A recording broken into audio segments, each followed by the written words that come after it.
नमस्कार, मेरा नाम अंशिता है और आप देख रहे हैं आर्टिकल 19 इंडिया। भाजपा को 2024 के चुनाव में जीरो कर देना है, ये ख्वाहिश है पश्चिम बंगाल की मुख्यमंत्री ममता बनर्जी की। और उनकी इस ख्वाहिश के सूत्रधार हैं बिहार के मुख्यमंत्री नीतीश कुमार और डिप्टी सीएम तेजस्वी यादव। देखिए, एक तरफ शरद पवार यूपी के खिलाफ जाते नजर आ रहे हैं, तो दूसरी तरफ नीतीश देश भर में घूम घूम कर विपक्षी नेताओं को गोलबंद कर रहे हैं।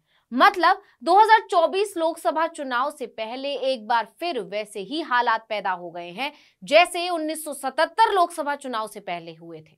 फर्क सिर्फ इतना है, उस समय कांग्रेस के खिलाफ तमाम विपक्षी दल एकजुट हुए थे, अब भारतीय जनता पार्टी के खिलाफ हो रहे हैं। बीजेपी के खिलाफ चल रही इस तैयारी में सत्ताधारी पार्टी को 24 अप्रैल को करारा झटका तब लग गया जब ममता बनर्जी ने भी कह दिया कि बीजेपी के खिलाफ हम मिलकर लड़ने को तैयार हैं।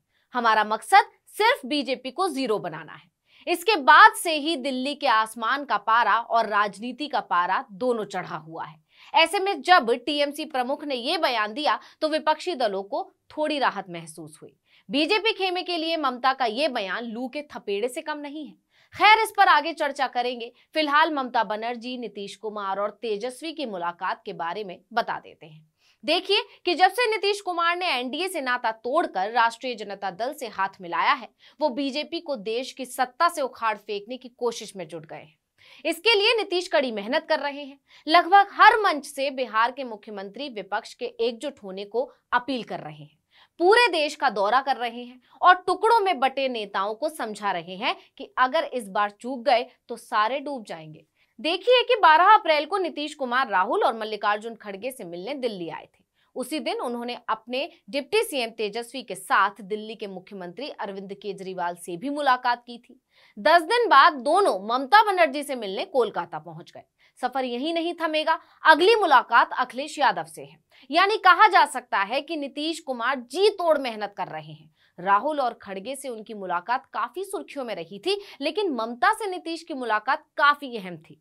सभी की निगाहें टिकी हुई थी कि ममता क्या बोलती हैं, आखिर इसकी क्या वजह थी, क्यों ममता नीतीश की मुलाकात को इतना अहम माना जा रहा था, ये भी बताएंगे। पहले ये जान लीजिए कि 24 अप्रैल को हुई इस बैठक में क्या हुआ। नीतीश कुमार ममता बनर्जी से मिलने कोलकाता पहुंचे तो उनके साथ बिहार के डिप्टी सीएम तेजस्वी यादव भी थे। जब तक बैठक चली सभी की सांसें थमी हुई थी कि ममता बनर्जी का रुख क्या होगा, क्योंकि अभी तक ममता बनर्जी यही संदेश देती रही हैं कि प्रधानमंत्री की कुर्सी पर उनकी अपनी भी नजरें हैं।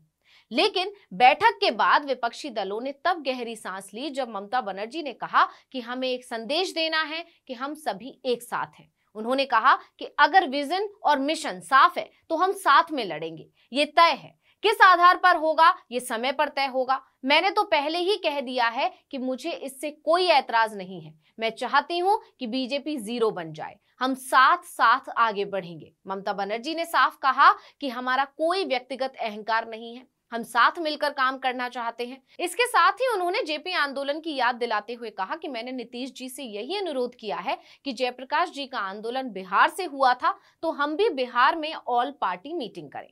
बता दें कि इंदिरा गांधी के खिलाफ मुखर आवाज उठाने वालों में प्रमुख रूप से जयप्रकाश नारायण का नाम आता है। आपातकाल के खिलाफ पूरे आंदोलन का मुख्य चेहरा रहे थे, इसीलिए उन्हें जेपी आंदोलन के जनक के नाम से भी जाना जाता है।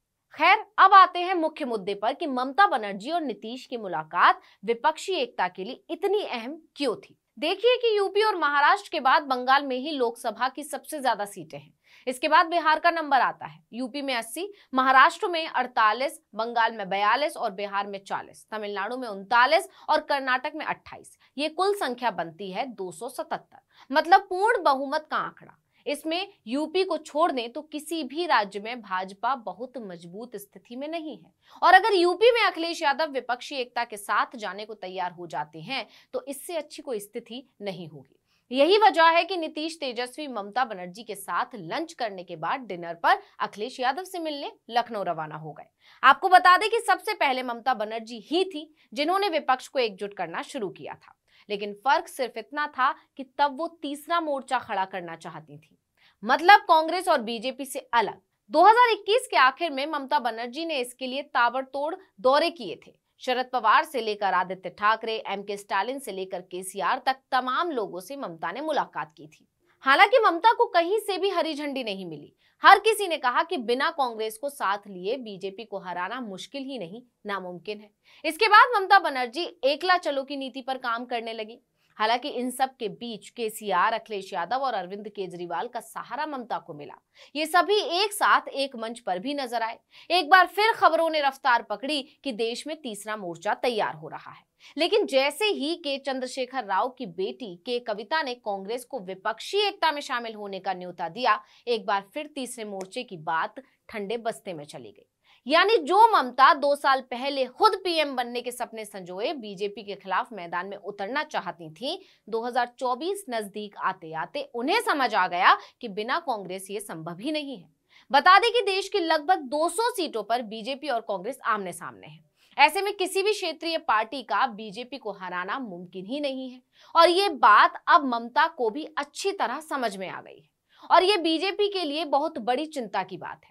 लेकिन नीतीश के दौरों से विपक्षी खेमे में जबरदस्त खुशी है। जानकारों का कहना है कि अभी तक विपक्ष बटा हुआ था, इससे बीजेपी राहत की सांस ले रही थी। बीजेपी को लग रहा था कि दोनों धड़ों की लड़ाई में उसकी जीत आसान हो जाएगी, विपक्ष आपस में ही लड़ता रहेगा। लेकिन नीतीश ममता मुलाकात के बाद कहानी में ट्विस्ट आ गया है, क्योंकि विपक्ष अब एकजुट होता नजर आ रहा है। आपको याद होगा, नीतीश ने कहा था कि अगर कांग्रेस साथ दे तो बीजेपी को 100 सीटों से नीचे समेटा जा सकता है। ममता ने तो इसे सीधा 0 ही कर दिया।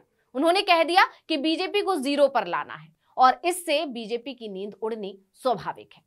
इस वीडियो में इतना ही। आपसे अनुरोध है कि यूट्यूब पर हमारे चैनल आर्टिकल 19 इंडिया को सब्सक्राइब कीजिए, फेसबुक पर लाइक कीजिए और कमेंट करके बताइए आपको हमारे ये वीडियो कैसा लगा। आने वाले दिनों में हम और किन मुद्दों पर वीडियो बनाएं ये भी जरूर बताइएगा। ट्विटर हैंडल है article19_India, इसको भी फॉलो कर लीजिए। नमस्कार।